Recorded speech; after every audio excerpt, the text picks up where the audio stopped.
चला मित्रांनो, शेवटची पंचवार्षिक योजना आहे 12वी पंचवार्षिक योजना. हिचा कार्यकाल लक्षात घ्या, 2012 ते 17चा कार्यकाल आहे. ठीक आहे.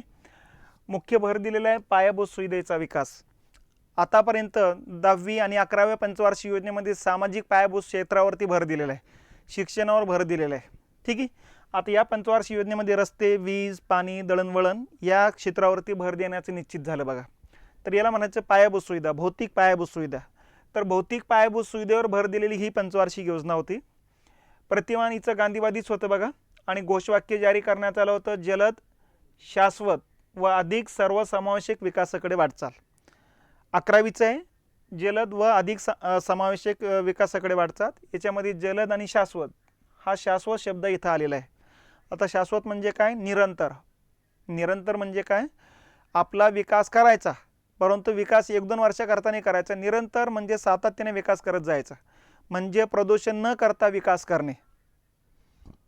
म्हणजे या ठिकाणी जर बघितले, शेतीमध्ये आपण रासायनिक खताचा वापर करून उत्पन्न वाढवण्याचं काम करतो.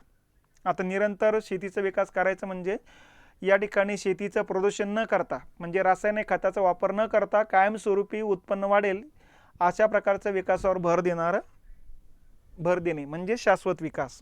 ठीक आहे. तर जलद, शाश्वत आणि अधिक सर्वसमावेशक विकासाकडे वाटचाल हे टार्गेट दिलेली ही 5वी पंचवार्षिक योजना आहे.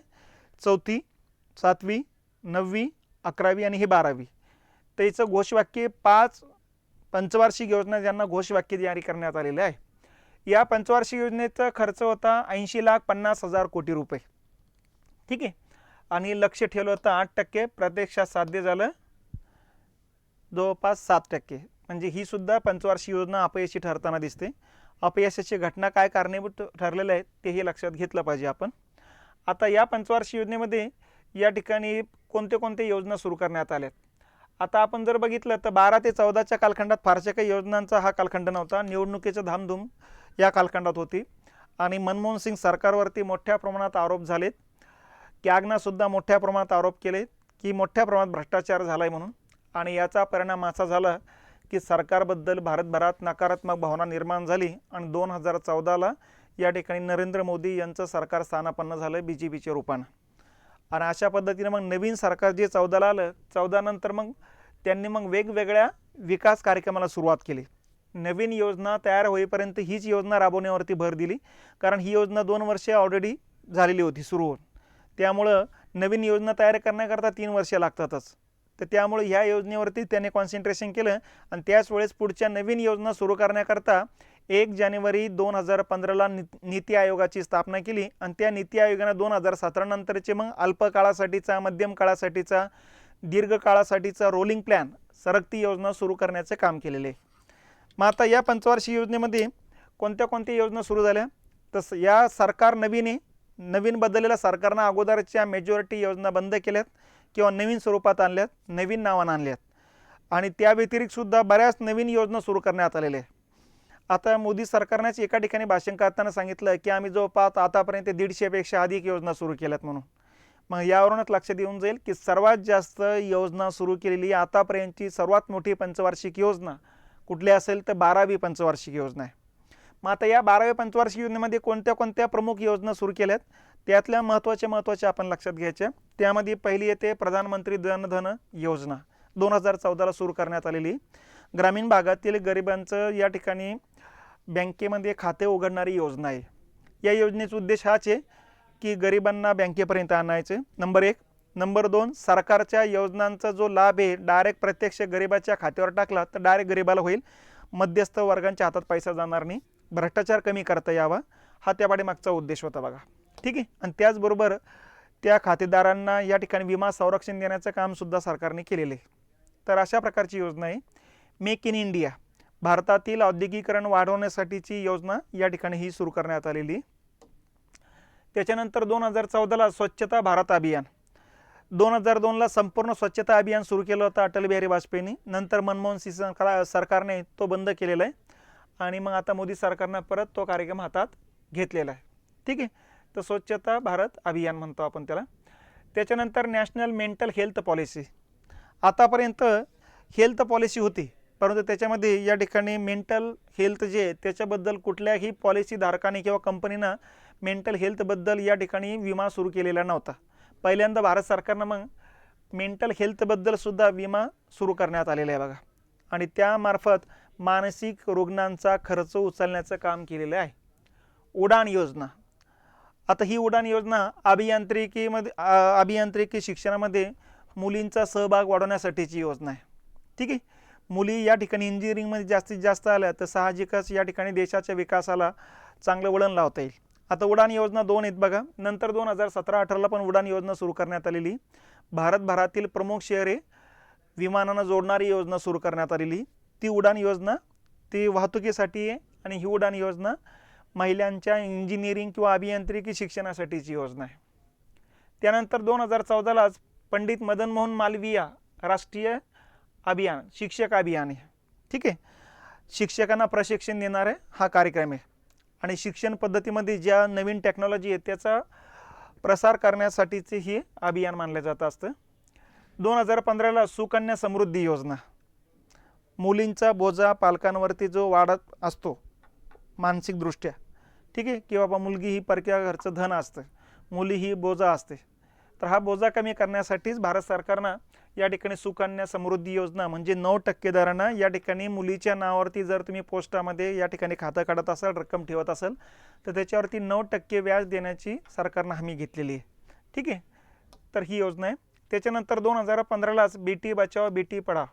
भारतभरात लिंग प्रमाण दर जो आहे तो कमी होत चाललेला आहे. सध्या प्रतिकात्मक स्वरूपात आहे, म्हणजे प्रतिकूल स्वरूपात आहे. 943 भारतभरातला लिंग प्रमाण दर आहे, आणि मुलींचं जर बघितलं बाललिंग प्रमाण दर 919 आहे. तर पुढच्या कालखंडामध्ये स्त्री आणि पुरुषमधली विषमता प्रचंड वाढत चाललेली आहे. त्यामुळे साहजिकच महिलांवरील अत्याचार किंवा गुन्ह्यामध्ये मोठ्या प्रमाणात वाढ होण्याची शक्यता असते बघा, आणि म्हणून हे टाळण्यासाठी यांच्यामध्ये समतोल राखण्यासाठी बेटी बचाव बेटी पढाव या प्रकारचा कार्यक्रम सुरू करण्यात आलेला आहे. या अंतर्गत पदवीपर्यंत मुलींसाठी शिक्षण सरकारकडून मोफत दिलं जात असतं. त्याच्यानंतर 2015लाच मुद्रा बँक योजना सुरू करण्यात आलेली, म्हणजे MSME जे म्हणतो आपण, मायक्रो, त्याच्यानंतर मिडल, आणि जे लघु उद्योग आहे स्मॉल, MSME म्हणजे सूक्ष्म उद्योग, लघु उद्योग आणि मध्यम उद्योग, या उद्योगांना या ठिकाणी अल्प दराने कर्ज पुरवठा करण्यासाठीची योजना मुद्रा योजना आहे. ठीक आहे.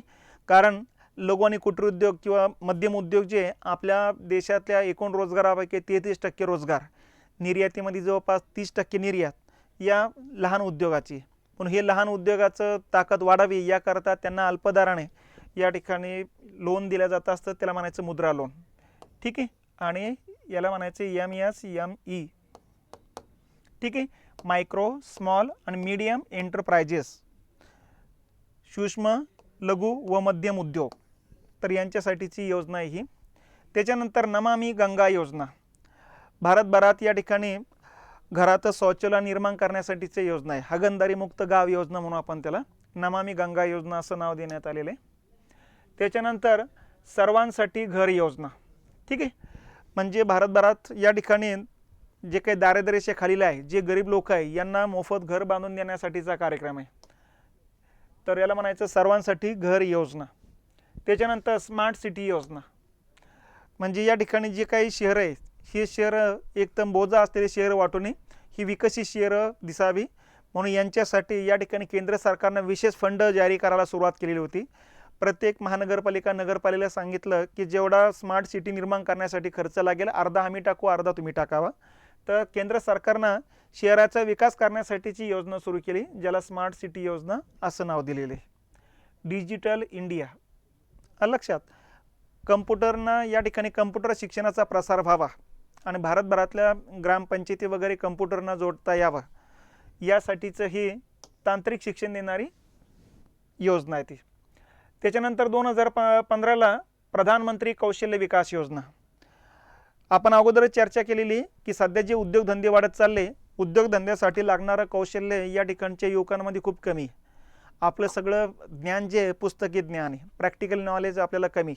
म्हणून मग भारतभरातल्या उद्योगांसाठी लागणारं जे कौशल्य आहे त्या कौशल्याचा विकास करण्यासाठी कौशल्याचं प्रशिक्षण देण्यासाठीचा कार्यक्रम आहे प्रधानमंत्री कौशल्य विकास योजना. त्याच्यानंतर श्यामाप्रसाद मुखर्जी रुर्बन अभियान म्हणजे काय, या ठिकाणी शहरी भागात ज्या काही पायाभूत सुविधा आहेत त्या पायाभूत सुविधा ग्रामीण भागाला पुरवठा करणारा कार्यक्रम, याला म्हणायचं रुर्बन, म्हणजे रुरल आणि अर्बन यांचं कॉम्बिनेशन करून या ठिकाणी सुरू करण्यात आलेली योजना. तर रुर्बन अभियान असं त्याला नाव देण्यात आलेलं आहे. तर अशा पद्धतीनं ही 12वी पंचवार्षिक योजना येत असते. या 12वी पंचवार्षिक योजनेचं वैशिष्ट्य काय, तर 2012 ते 14 मनमोहन सिंग या ठिकाणी अध्यक्ष होते, त्यांच्या नेतृत्वाखाली योजना राबवलेली आणि 14 पासून ते 17 पर्यंत नरेंद्र मोदी यांचं सरकार आलेले, त्यांनी योजना सुरू केलेल्या आहेत. मग त्यांच्याच कालखंडात जवळपास सगळ्या योजना सुरू झालेल्या आहेत. तर अशा प्रकारे भरपूर योजना सुरू केलेली, त्यामुळे या योजनेचे फळ पुढच्या पंचवार्षिक योजनेत दिसायला लागतात. कारण भरपूर योजना असेल तर कुठलीच योजना शेवटपर्यंत जात नाही. प्रत्येकाला शेवटपर्यंत जाण्यासाठी जे निश्चित निधी लागतो, यामध्ये एका योजनेसाठी जेवढा निधी आहे 2 योजना सुरू केल्यामुळं त्याच्यावरचा निधी कमी झाला, प्रत्येकाचा अर्धा अर्धा झाला. म्हणून या ठिकाणी लक्ष जे आहे ते कमी साध्य होताना दिसतंय बघा. ठीक आहे. तर अशा प्रकारची ही 12वी आणि शेवटची पंचवार्षिक योजना आहे.